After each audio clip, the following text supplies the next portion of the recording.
warahmatullahi wabarakatuh. Perkenalkan, saya Atika Sari, NIM 3518061. Saya di sini akan mempresentasikan tugas wawancara dan observasi mengenai masalah dan solusi dalam keluarga guna memenuhi tugas UTS. Mata kuliah Terapi Keluarga, dosen pengampu Bu Cintami Farmawati, MPSI. Keluarga adalah unit terkecil dalam masyarakat yang berperan sangat besar terhadap perkembangan sosial dan perkembangan kepribadian setiap anggota keluarga. Sebagai unit terkecil dalam masyarakat, keluarga memerlukan organisasi tersendiri dan perlu kepala rumah tangga sebagai tokoh penting yang mengemudikan perjalanan hidup keluarga di samping beberapa anggota keluarga lainnya. Anggota keluarga yang terdiri dari ayah, ibu, dan anak merupakan satu kesatuan yang kuat apabila terdapat hubungan baik antara ayah ibu, ayah anak, dan ibu anak. Hubungan baik ini ditandai dengan adanya keserasian dalam hubungan timbal balik antar semua pribadi dalam keluarga. Interaksi antar pribadi yang terjadi dalam keluarga ini ternyata berpengaruh terhadap keadaan bahagia, harmonis, atau tidak bahagia, disharmonis pada salah seorang atau beberapa anggota keluarga.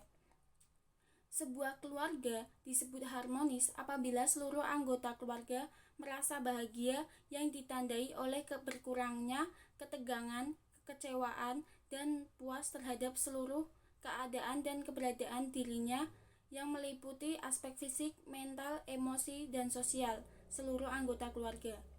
Sebaliknya, keluarga yang disebut disharmonis atau tidak bahagia apabila ada seorang atau beberapa orang anggota keluarga yang kehidupannya diliputi konflik, ketegangan, kekecewaan, dan tidak pernah merasa puas dan bahagia terhadap keadaan serta keberadaan dirinya. Keadaan ini berhubungan dengan kegagalan atau ketidakmampuan dalam penyesuaian diri terhadap orang lain atau terhadap lingkungan sosialnya. Ketegangan maupun konflik dengan pasangan atau antar suami dan istri merupakan hal yang wajar dalam sebuah keluarga atau rumah tangga. Tidak ada rumah tangga yang berjalan tanpa konflik, namun konflik dalam rumah tangga bukanlah sesuatu yang menakutkan. Apabila konflik dapat diselesaikan secara sehat, maka masing-masing pasangan, suami istri, akan mendapatkan pelajaran yang berharga, menyadari dan mengerti perasaan, kepribadian, gaya hidup, dan pengendalian emosi pasangannya sehingga dapat mewujudkan keluarga bahagia. Penyelesaian konflik secara sehat terjadi apabila masing-masing pihak, baik suami atau istri, tidak mengedepankan kepentingan pribadi, mencari akar permasalahan, dan membuat solusi yang sama-sama menguntungkan melalui komunikasi dan kebersamaan. Baik, selanjutnya saya akan menjelaskan dan menerangkan hasil observasi dan wawancara yang saya lakukan. Yang pertama, narasumber 1, identitas. Nama inisial Ibu SA, umur 38 tahun, pekerjaan ibu rumah tangga, alamat Wiradesa, status istri, mempunyai anak 2. Dalam narasumber 1, masalah yang ada dalam keluarganya yaitu perekonomian dalam keluarganya, di mana menurut keterangan Ibu SA, perekonomian di dalam keluarganya itu sangat menurun karena suami yang bekerja dengan hasil pas-pasan yang tidak bisa mencukupi kebutuhan sehari-hari dan juga kebutuhan sekolah anaknya, karena anaknya sekarang ini masih membutuhkan biaya untuk sekolahnya tersebut, dan juga kebutuhan pokok seperti popok bayi dan lainnya, karena anak kedua Ibu SA masih bayi. Dalam masalah ini, solusi yang Ibu SA lakukan yaitu dengan membantu suaminya mencari uang atau bekerja tetapi di rumah, karena agar Bu SA bisa memantau anak bayinya lebih dekat. Apapun pekerjaan yang bisa dilakukan di rumah, beliau lakukan, seperti membatik atau nyolet, mewarnai batik putihan. Jadi, Ibu SA bisa menyambi di rumahnya dengan bekerja dan juga mengasuh anaknya. Lanjut ke narasumber 2, identitas.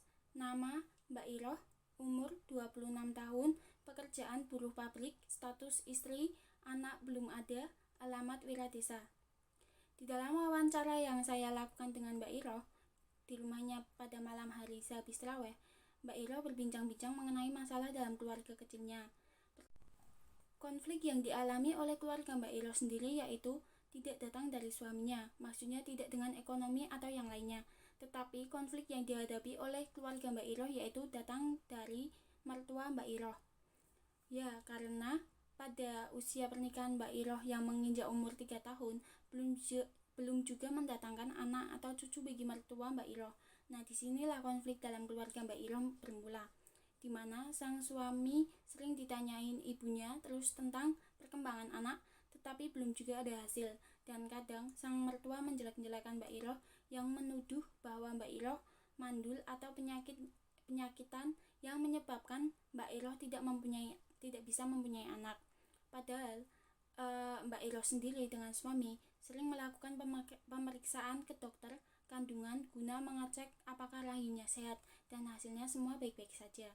Mungkin memang belum rezeki Mbak Iroh dan suaminya untuk mendapatkan anak saja. Namun semua itu menjadikan Mbak Iroh dan suaminya bertengkar karena ulah orang tua suaminya yang menurut Mbak Iroh di luar batas wajar.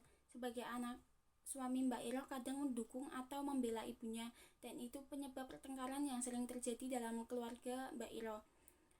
Dan solusi yang Mbak Iroh lakukan untuk mempertahankan keluarga kecilnya yaitu dengan tinggal pisah bersama mertuanya, ya walaupun masih mengontrak rumah, setidaknya Mbak Iroh bisa tenang hidupnya, tidak selalu mendengar ocehan-ocehan merendahkan diri dari mertuanya.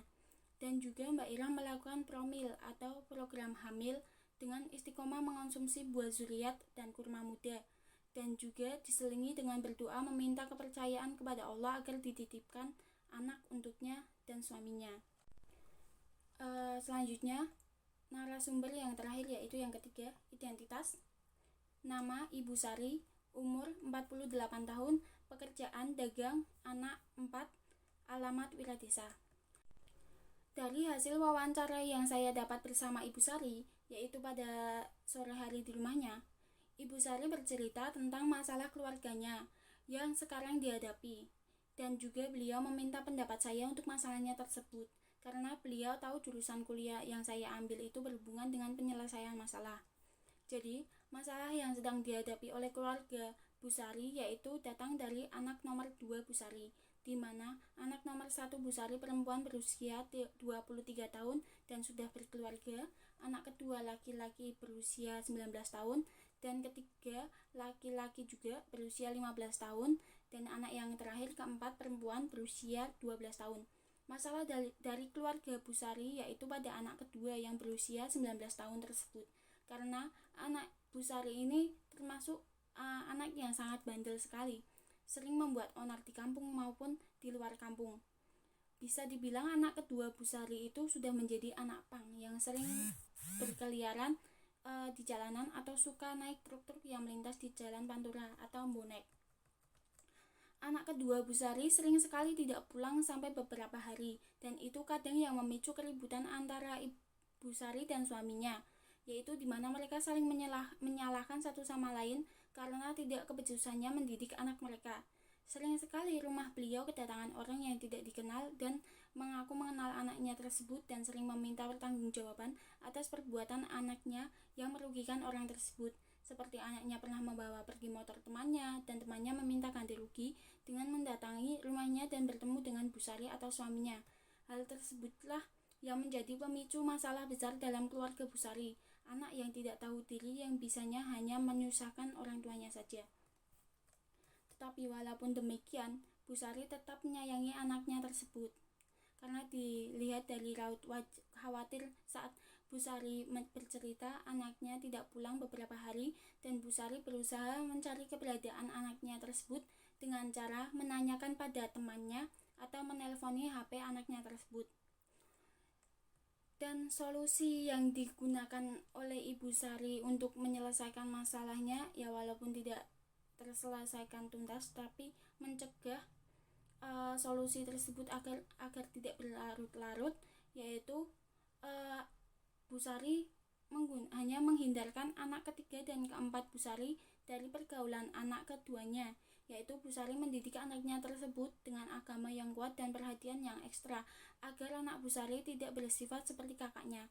Bu Sari juga memondokkan anak laki-laki nomor 3 di salah satu pondok yang berada di Jombang, di mana pondok tersebut sudah disertai dengan sekolahnya sekaligus. Jadi dengan demikian Ibu Sari tidak khawatir lagi tentang pergaulan anaknya. Itu pun berlaku juga pada anak terakhir Bu Sari. Bu Sari akan memondokkan juga anak perempuannya pada saat dia akan memasuki sekolah SMP. Dan solusi untuk anak kedua Bu Sari tersebut, Bu Sari masih mengusahakan mendekatkan kembali pada anaknya. Apabila anaknya di rumah, maka Bu Sari akan memperlakukan anaknya tersebut dengan baik. Begitupun dengan suaminya. Mereka sedikit demi sedikit membangun fondasi kedekatan pada anak kedua Bu Sari tersebut agar dia merasa lebih nyaman tinggal di rumahnya lagi. Baik, jadi kesimpulan dalam observasi dan wawancara saya tersebut yaitu sejatinya di dalam keluarga itu banyak sekali masalahnya, tetapi apabila kita bisa merespon atau kita menanggapinya dengan baik, maka solusi yang tepat bisa menyelesaikan masalah atau konflik dalam keluarga tersebut. Terima kasih, sekian presentasi dari saya. Wassalamualaikum warahmatullahi wabarakatuh.